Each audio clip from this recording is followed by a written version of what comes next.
प्यारे विद्यार्थी मित्रों, कक्षा 9वीं और 10वीं के लिए चलाए जाने वाले शैक्षिक कार्यक्रम शिक्षा संयोग में आप लोगों का हार्दिक स्वागत है।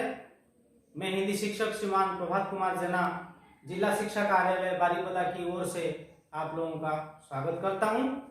आज हम कक्षा 10वीं की व्याकरण पुस्तिका में अंतर्गत एक प्रयोग पाठ की आलोचना करेंगे। उसका शीर्षक आप लोगों के सामने उपस्थित करने से पहले मैं आप लोगों के सम्मुख एक कहानी प्रस्तुत करता हूं। उस कहानी को आप लोग गौर से सुनिए और उसके बाद मेरे द्वारा पूछे जाने वाले प्रश्नों का उत्तर दीजिए। एक जंगल में एक लोमड़ी रहती थी। एक दिन उसे खाने को कुछ नहीं मिला। भूख के मारे उसके पेट में चूहे कूद रहे थे। उसने इधर उधर नज़र दौड़ाई। सामने अंगूरों का बाग देखकर उसकी बाँछें खिल गई। उसने ऊपर वाले से कहा, वाह, आज तो तूने बड़ी दरियादिली दिखाई है। क्या छप्पर फाड़ कर दिया है। उसकी आंखों में चमक आ गई। लोमड़ी पेड़ की ओर बढ़ने लगी। पास जाने पर पके अंगूरों को देखकर उसके मुंह में पानी भर आया। वह अंगूरों को तोड़ने के लिए हाथ पैर मारने लगी, पर अंगूर बड़ी ऊंचाई पर थे। उसने बड़ी कोशिश की, पर उसकी कोशिशों पर पानी फिर गया। वह थक चुकी थी, लेकिन हार मानने को तैयार ना थी। वह वहीं बैठकर सुस्ताने लगी। उसने फिर से कोशिश आजमाई, पर एक भी अंगूर हाथ न आया। इतने में उसे माली आता दिखाई दिया। उसे देखते ही वहाँ से 9-2-11 हो गई। उसे बेतहाशा भागते देखकर चुटकी लेते हुए कौवे ने पूछा, क्यों लोमड़ी बहन, अंगूर नहीं खाए? लोमड़ी ने कहा, अंगूर खट्टे थे। अब दूसरे रंगों में रंगे हुए वाक्यांशों को पढ़ ले। पेट में चूहे कूद रहे थे, नज़र दौड़ाई, बाँछें खिल गई, दरियादिली दिखाई है, छप्पर फाड़ कर दिया है, आंखों में चमक आ गई है। अब इनकी जगह हम दूसरे वाक्य भी लिख सकते थे, वाक्यांश भी लिख सकते थे। पेट में चूहे कूद रहे थे की जगह हम लिख सकते थे, भूख के मारे वह तड़प रही थी। उसने इधर उधर नज़र दौड़ाई की जगह हो सकता था, उसने इधर उधर देखा।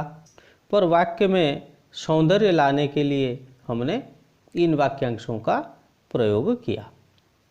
उन्हें व्याकरण में मुहावरा कहते हैं। मुहावरा क्या होता है जान लेते हैं। मुहावरा मूलतः एक अरबी भाषा का शब्द है।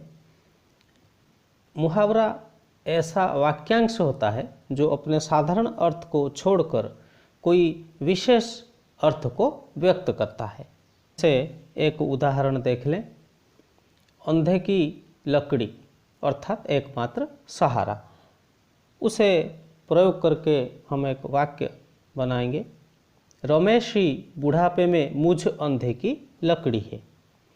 यहाँ लकड़ी अपने जो साधारण अर्थ है उसे छोड़कर सहारे का अर्थ वहन कर रहा है। उसे प्रयोग करके देखें, रमेश ही बुढ़ापे में मुझ अंधे की लकड़ी है, यानी मेरे बुढ़ापे का सहारा ही रमेश है। प्यारे बच्चों, जब मुहावरों को हम वाक्य में प्रयोग करेंगे, कैसे करेंगे? जैसे बिल्कुल आप लोग देख रहे हैं मैंने लिखा है वैसे लिखेंगे। पहले मुहावरे को लिखेंगे, उसको फिर कोष्ठक में उसका अर्थ लिख देंगे, फिर वाक्य बनाएंगे। इतना याद रखना, जब वाक्य बनाएंगे उसमें उसका जो अर्थ निकलता है उसका प्रयोग नहीं होगा, मुहावरे का प्रयोग होगा। और फिर एक बार देखिए, रमेश ही बुढ़ापे में मुझ अंधे की लकड़ी है। यहाँ अगर हम लिख दें रमेश ही बुढ़ापे में मेरा एकमात्र सहारा है, तो वो वाक्य गलत हो जाएगा, क्योंकि हमें सूचना दी गई है कि मुहावरों को प्रयुक्त करके ही वाक्य बनाना है, उसका अर्थ लिखते हुए। और एक आलोचना कर लें। मुहावरों में साधारणतः अंत में ना का प्रयोग होता है। जैसे अंग छूना, अंग छूना यानी कसम खाना। अंग अंग ढीला होना यानी बहुत थकान होना। अंग अंग मुस्कुराना यानी बहुत ज़्यादा खुश होना। यहाँ हमने देखा प्रायतः मुहावरों में ना लगता है, लेकिन यह जरूरी नहीं है कि हर किसी में इसका प्रयोग हो। अब लोकोक्तियों के बारे में विचार कर ले। लोकोक्ति को कहावत, जनश्रुति भी कहते हैं। लोकोक्ति बहुप्रचलित और लोगों के मुँह चढ़े वाक्य लोकोक्ति कहलाते हैं। इन वाक्यों में जनता के अनुभव का निचोड़ होता है। जैसे कहावत आम बातचीत के दौरान बोले जाने वाले उस वाक्यांश को कहा जाता है जिसका संबंध कहीं ना कहीं पौराणिक कहानी से जुड़ा हुआ होता है। कहावत सदैव सांकेतिक रूप व्यक्त करती हैं और इन्हें यदि आसान भाषा में कहा जाए तो ये जीवन के दीर्घकाल के अनुभवों को छोटे छोटे वाक्यों द्वारा कहना ही कहावतें कहलाती है। अब हम मुहावरे और लोकोक्ति में अंतर देख लें। मुहावरा वाक्यांश होता है और इसका स्वतंत्र रूप से प्रयोग नहीं किया जा सकता, लेकिन इसके विपरीत लोकोक्ति संपूर्ण वाक्य होता है और इसका प्रयोग स्वतंत्र रूप से किया जा सकता है, जो कि आपकी किताब में बहुत सारे उदाहरण दिए गए हैं, उसे पढ़कर आप जान सकते हैं। नीचे एक देखते हैं, अंग अंग मुस्कुराना बहुत प्रसन्न होना एक मुहावरा है, और हीरे की परख जौहरी जानता है, गुणवान ही गुणी को पहचान सकता है, लोकोक्ति है। इन दो वाक्यों को देखिए। अंग अंग मुस्कुराना एक उसका स्वतंत्र रूप से हम प्रयोग नहीं कर पाए, लेकिन देखो बच्चों, दूसरे वाक्य में हीरे की परख जौहरी जानता है, उसके साथ हमने जोड़ लिया गुणवान ही गुणी को पहचान सकता है। और मुहावरे को अंग्रेजी में इडियम्स कहते हैं और लोकोक्ति को प्रोवर्ब्स कहते हैं। मुहावरे और कहावतें एक भाषा के अद्वितीय सांस्कृतिक घटक हैं। मुहावरे निश्चित अभिव्यक्ति हैं जो दिन प्रतिदिन संचार में उपयोग किए जाते हैं, और कहावतें ऐसी सलाह हैं जो सलाह देती हैं। मुख्य अंतर मुहावरे और कहावत के बीच है, नीति वचन में एक संदेश या सलाह देती है और मुहावरों के विपरीत। कुछ और अंतर जान ले। मुहावरा वाक्यांश होता है और कहावत वाक्य होता है। और फिर से एक बार मैं पहले से कही हुई बात को मैं रिपीट कर देता हूँ। मुहावरे का प्रयोग हम स्वतंत्र रूप से नहीं कर सकते, जबकि कहावत स्वतंत्र रूप से प्रयोग हो सकती है। मुहावरे का संबंध फल के लिए नहीं होता है, जबकि कहावत का संबंध फल के लिए होता है। मुहावरा पूर्ण रूप से स्पष्ट नहीं होता, इसका अर्थ निकालना पड़ता है, जबकि कहावत का अर्थ पूर्ण रूप से स्पष्ट हो जाता है।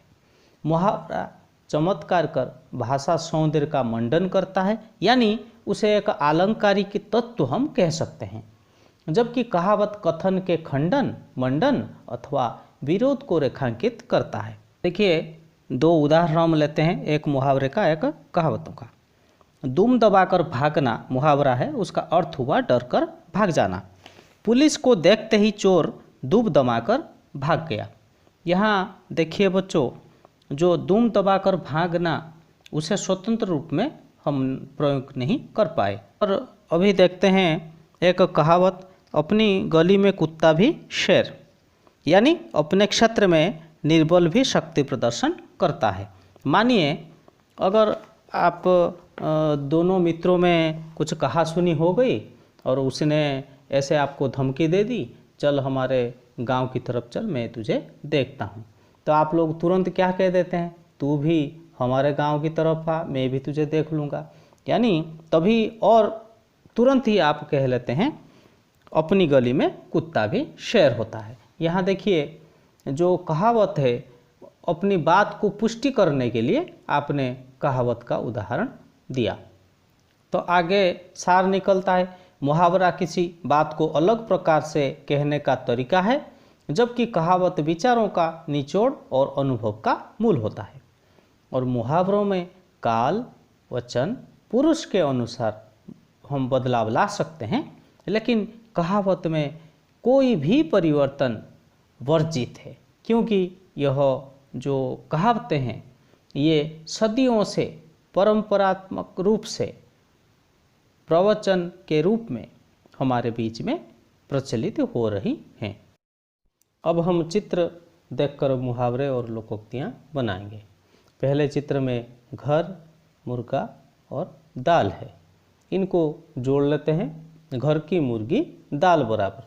आगे जो चित्र दिए हुए हैं आप लोग उसे लेकर मुहावरे और लोकोक्तियाँ बनाइए और उन्हें लेकर वाक्य बनाइए। अभी इमोजी से मुहावरे और लोकोक्तियाँ बनाएंगे। ऑनलाइन कक्षाएं अभी चल रही है, आप लोगों के पास मोबाइल है, एक दूसरे को इमोजी भेजते रहते हो प्यारे बच्चों।